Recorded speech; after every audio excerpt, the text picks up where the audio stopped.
Bienvenidos de nuevo a Hablamos Inmigración, el podcast donde analizamos las complejidades de la ley de inmigración estadounidense para brindarles conocimiento.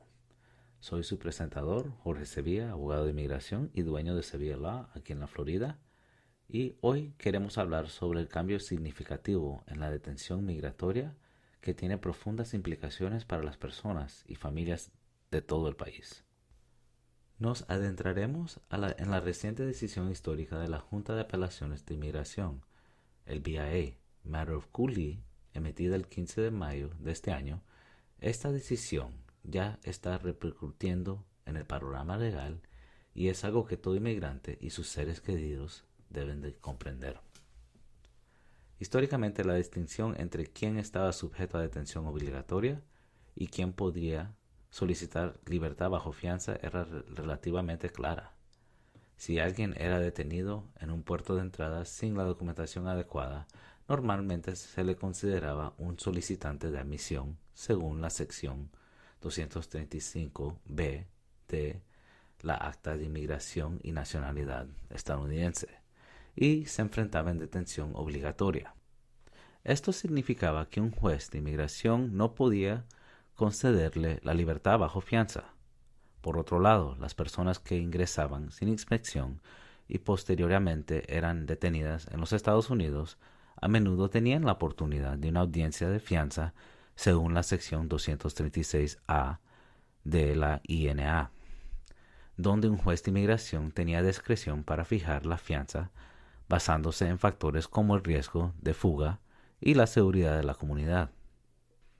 Sin embargo, el caso de Cooley redefine esto fundamentalmente.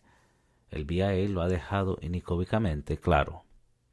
Las personas detenidas poco después de entrar a los Estados Unidos sin inspección, incluso si son detenidas a varios kilómetros de un puerto de entrada designado, siguen siendo clasificadas como solicitantes de admisión, según la sección 235B. Consideremos el caso de la propia demandada en el caso Cooley.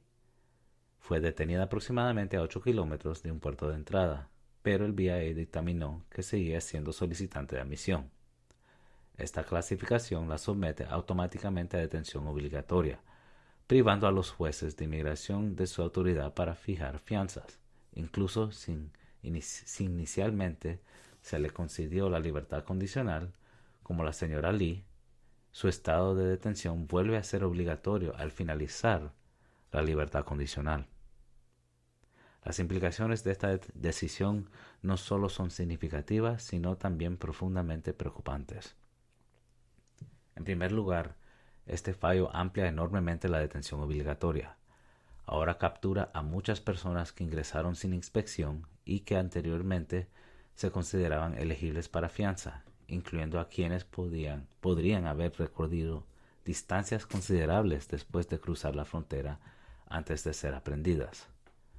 En segundo lugar, elimina de hecho las audiencias de fianza para muchos, quienes ahora son clasificados como solicitantes de admisión.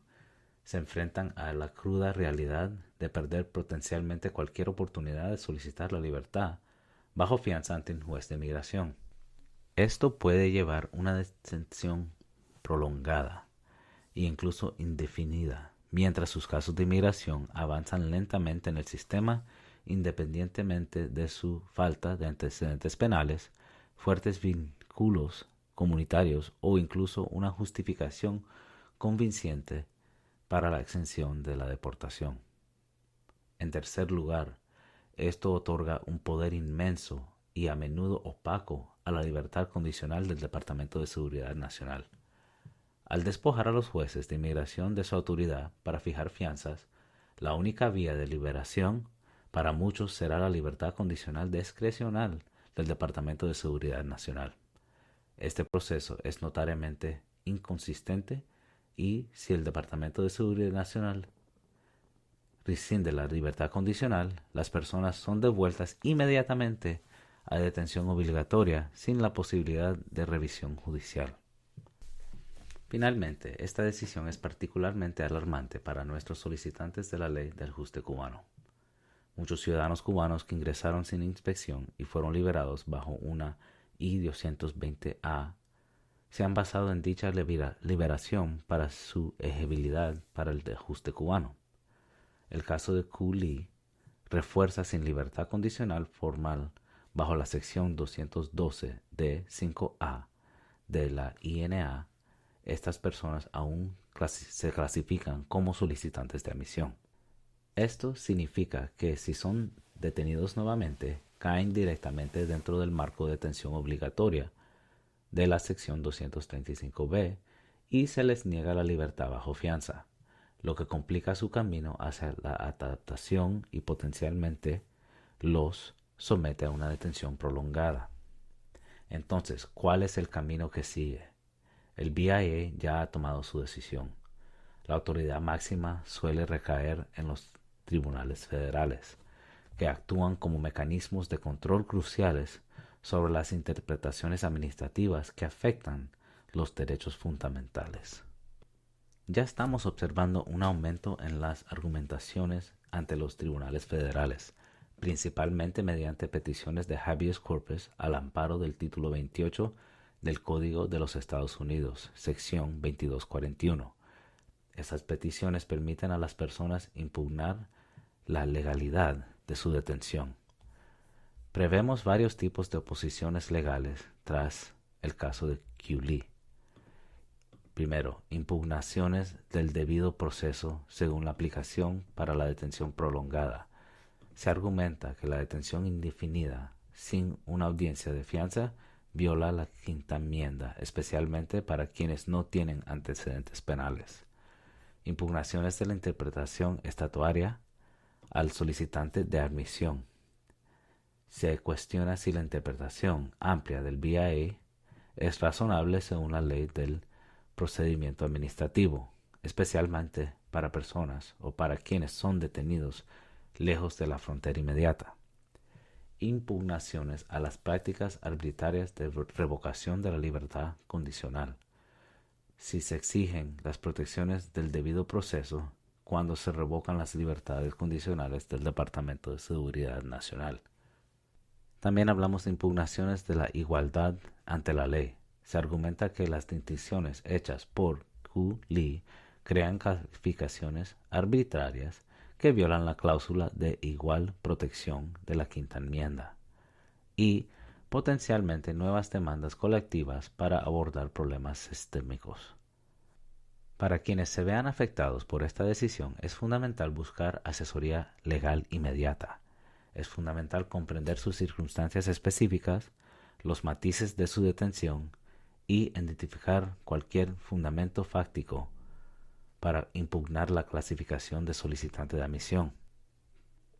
También debemos de explorar todas las vías posibles para obtener la libertad condicional discrecional con el Departamento de Seguridad Nacional y prepararnos para posibles litigios federales de habeas corpus.